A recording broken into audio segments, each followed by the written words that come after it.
Thank you, sir. We love you. We love you. Everything you've done.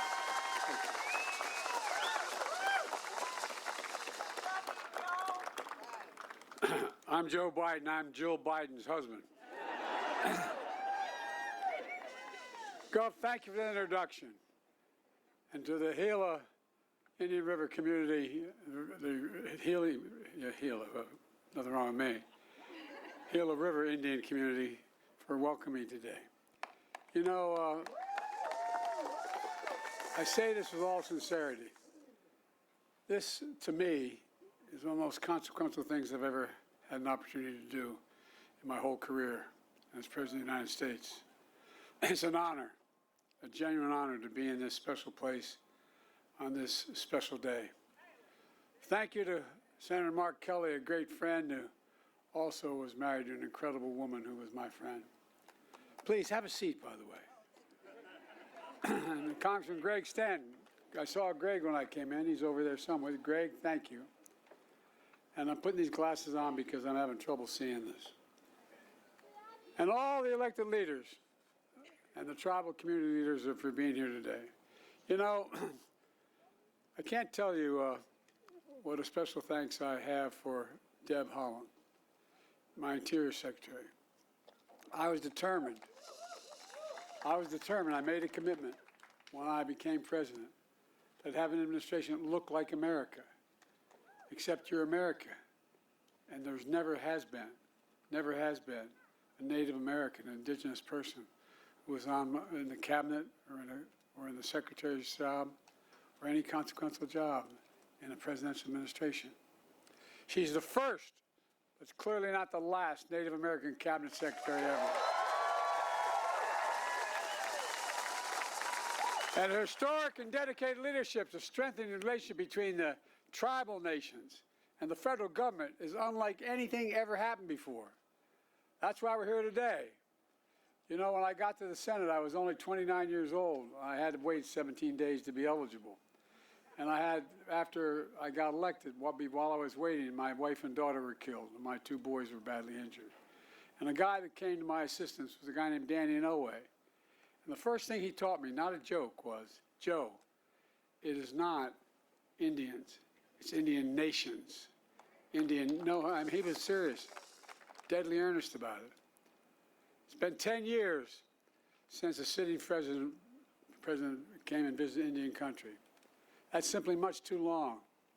And that's why I'm here today, not only to fulfill my promise to be first president to visit Indian country, but more importantly, to right a wrong, to chart a new path toward a better future for us all.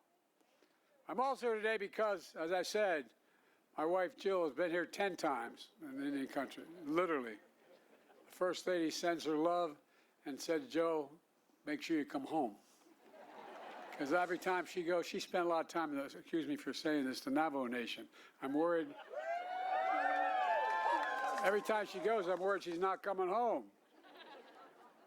I watched that beautiful performance just now and it moved me deeply. It's a reminder of everything Native people enjoy and employ. Sacred traditions, culture, passed down over thousands of years. Long before there was the United States, Native communities flourished on these lands. They practiced democratic government before we ever heard of it. Developed advanced agriculture. Contributed science, art, and culture. But eventually, the United States was established and began expanding, entering treaties with sovereign tribal nations. But as time moved on, respect for tribal sovereignty evaporated, it was shattered, pushing Native people off their homelands, denying their humanity and their rights, targeting children to cut their connection to their ancestors and their inheritance and their heritage. At first, in the 1800s, the effort was voluntary, asking tribes to sell their children, to send their children away to vocational schools. But then the federal government mandated the removal of children from their families and tribes, launching what's called the Federal Indian Boarding School era. over a 150-year span, 150 years, from the early 1800s to 1970, one of the most horrific chapters in American history. We should be ashamed. A chapter that most Americans don't know about. The vast majority don't even know about it. I was at my hotel today. I told the people, the hotel staff that are leaving, I said, where you go? I told them. They said, so what are you doing? I told them. They said they're natives here. They said, I never knew that. I never knew that. Think of how many people don't know. As president, I believe it's important that we do know. You know, generations of Native children stolen, taken away to places they didn't know, with people they never met, who spoke a language they had never heard. Native communities silenced. Their children's laughter and play were gone. Children would arrive at schools, their clothes taken off, their hair that they were told was sacred was chopped off, their names literally erased, replaced by a number or an English name. One survivor later recounted her days when taken away. She said, quote, my mother, standing on that sidewalk as we loaded into a green bus, I can see the image of my mom burned into my mind and my heart where she was crying. Another survivor described what it was like at the boarding school. I quote, when I would talk in my tribal language, I would get hit. I lost my tongue. They beat me every day. Children abused, emotionally, physically, and sexually abused, forced into hard labor. Some put up for adoption without the consent of their birth parents. Some left for dead in unmarked graves. And for those who did return home, they were wounded in body and in spirit. Trauma and shame passed down through generations. The policy continued even after the Civil Rights Act, which got me involved in politics as a young man, even after the Civil Rights Act was passed in 1964. It continued. All told, hundreds and hundreds of federal Indian boarding schools across the country. Tens of thousands of Native children entered the system. Nearly 1,000 documented Native child deaths, though the real number is likely to be much, much higher. Lost generations, culture and language, lost trust. It's horribly, horribly wrong. It's a sin on our soul.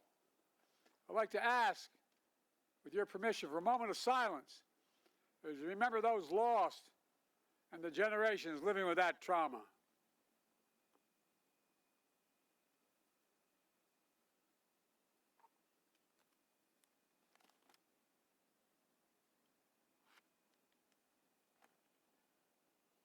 After 150 years, the United States government eventually stopped the program. But the federal government has never formally apologized for what happened until today. I formally apologize as President of the United States of America for what we did. I formally apologize. And it's long overdue. At a tribal school in Arizona, a community full of tradition and culture, and joined by survivors and descendants to do just that. Apologize, rewrite the history book correctly. I have a solemn responsibility to be the first president to formally apologize to the Native peoples. Native Americans, Native Hawaiians, Native Alaskans, and federal Indian boarding schools. It's long, long, long overdue. Quite frankly, there's no excuse that this apology took 50 years to make. The federal Indian boarding school policy, the pain it has caused, will always be a significant mark of shame, a blot on American history.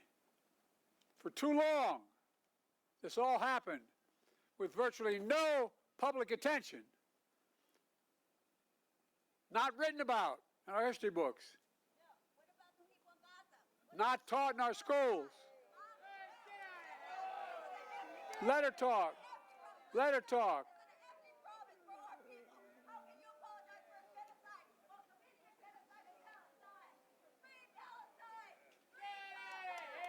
Oh, no, let her go. There's a lot of innocent people being killed. There's a lot of innocent people being killed, and it has to stop. For those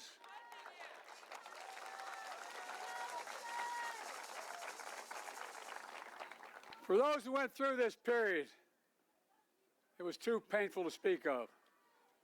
For our nation, it was too shameful to acknowledge.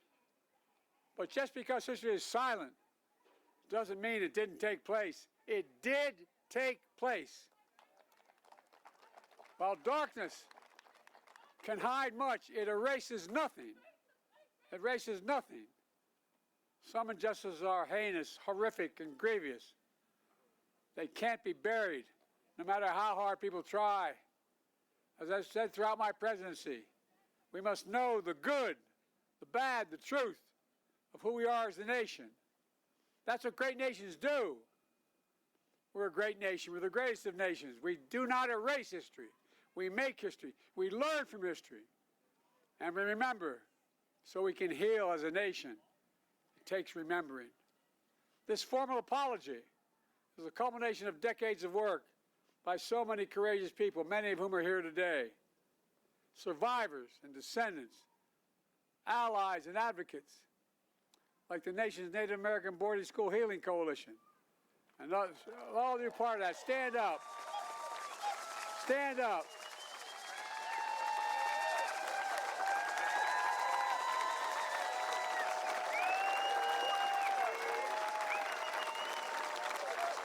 As my grandfather would say, you're doing God's work. Another courageous leader who spent decades shining a light on this dark chapter. And leaders like Secretary Howland, whose grandparents were children at one of those boarding schools. U.S. Interior Department, the same department that long ago oversaw federal Indian boarding schools. Let's what? The extensive work on the breaking ground is happening with her. It's appropriate that she is bringing an end to what that very agency did. Groundbreaking report. Documenting what happened.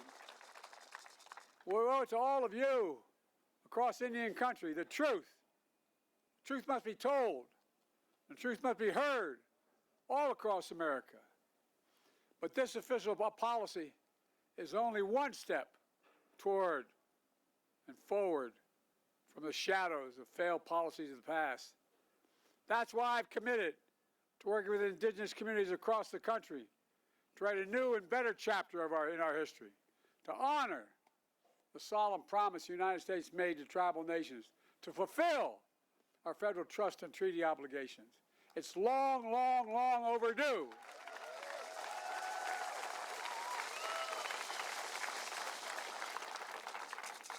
And I say this with all sincerity. From day one, my administration, Jill and I, Kamala, Secretary Howland, our entire administration have worked to include indigenous voices in all we do.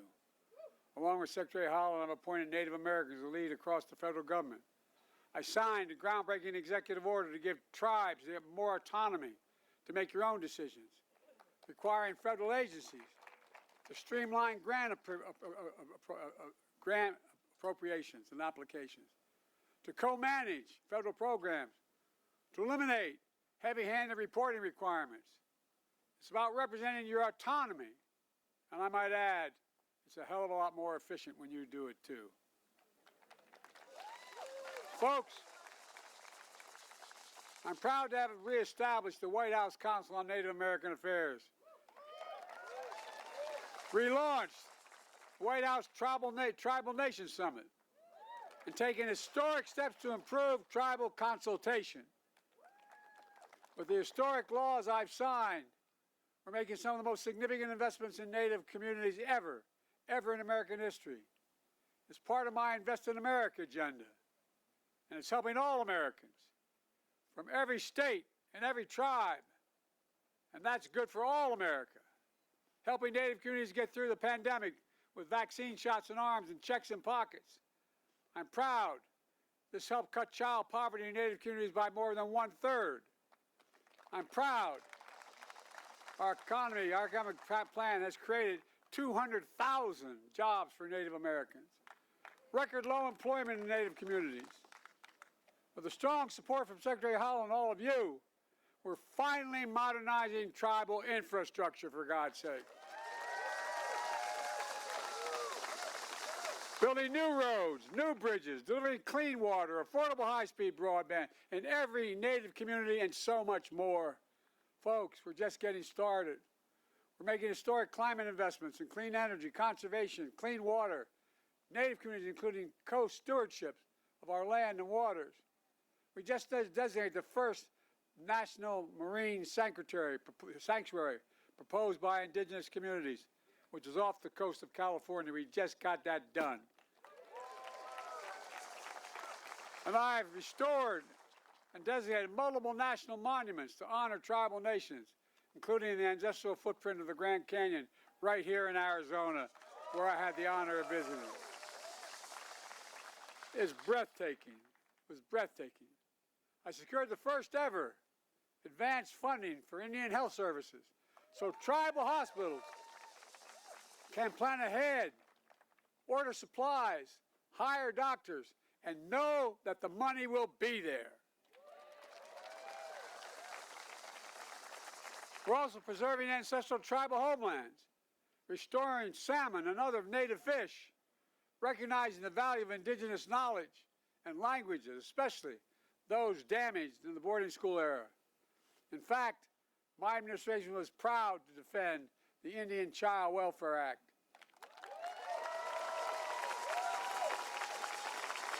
An act that was passed in 1970 in no small part to remedy the harms of 150 years of taking Native children away from their families.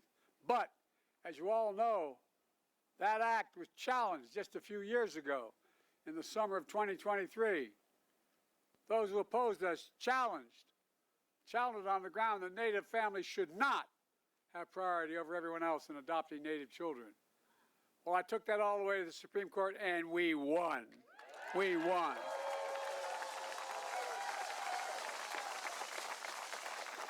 We also extended mental health programs through the Bureau of Indian Education so young people have the tools to end cycle of generational trauma.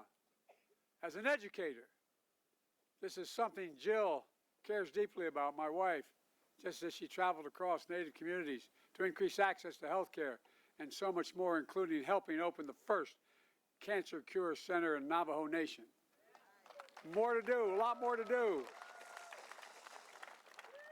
By the way, the infrastructure bill is over $1 trillion. It's not a decade. I mean, it's not a quarter. It's going to be there for a decade. Much, much more to come, and you've got to get your fair share. By authorizing the Violence Against Women Act, an act that I took great pains in writing 30 years ago, we also reaffirmed tribal sovereignty, expanded tribal jurisdiction in cases where outside predators harm members of your nation. And as we mark Native American History Month in this November, we recognize the contributions of indigenous people to American history. You are the first Americans. I might add, you're among the most patriotic Americans. Oh, that's a fact. The whole America should know, all America should know, indigenous people volunteer to serve in the United States military 5 times more than any other single group. 5 times. 5. Many having paid the ultimate sacrifice in every war since our founding. To all of you, thank you. Thank you for serving in so many ways as first responders, artists, entrepreneurs, educators, doctors, scientists, and so much more.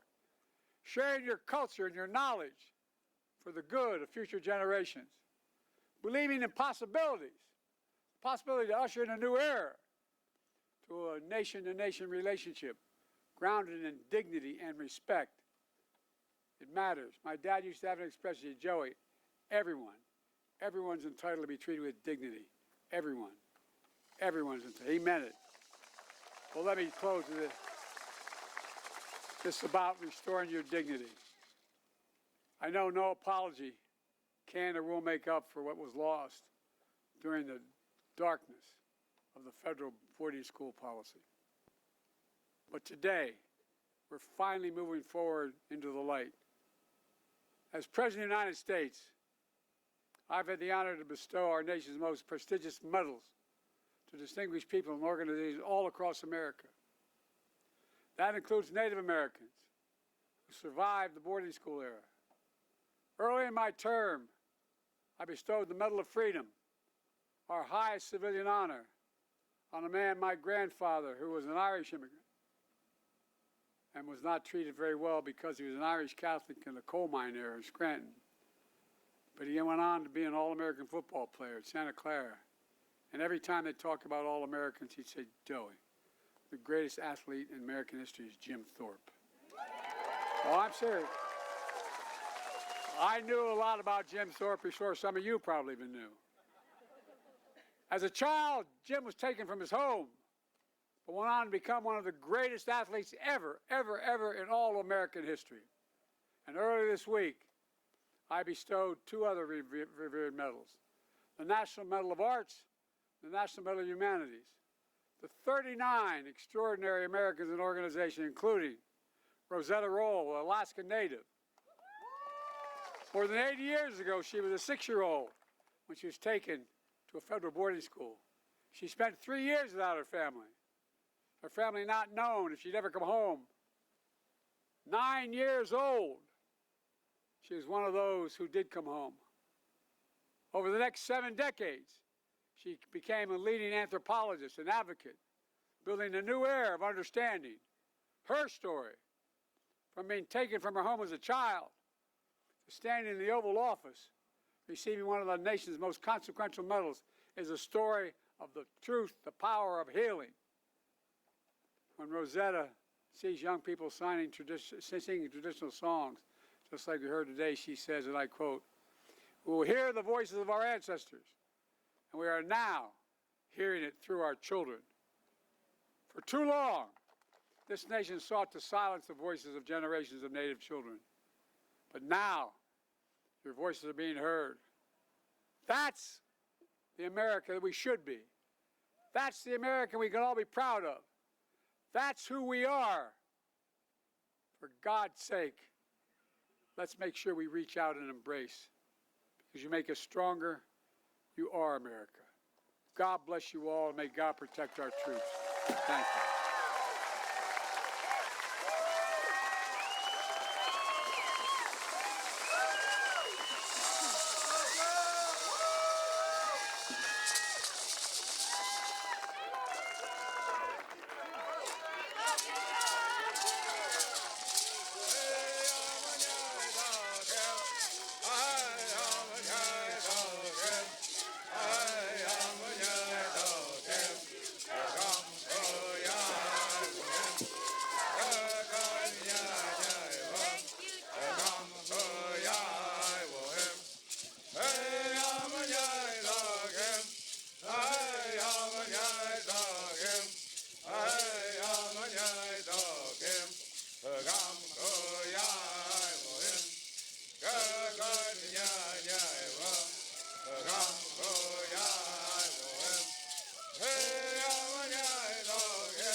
Go,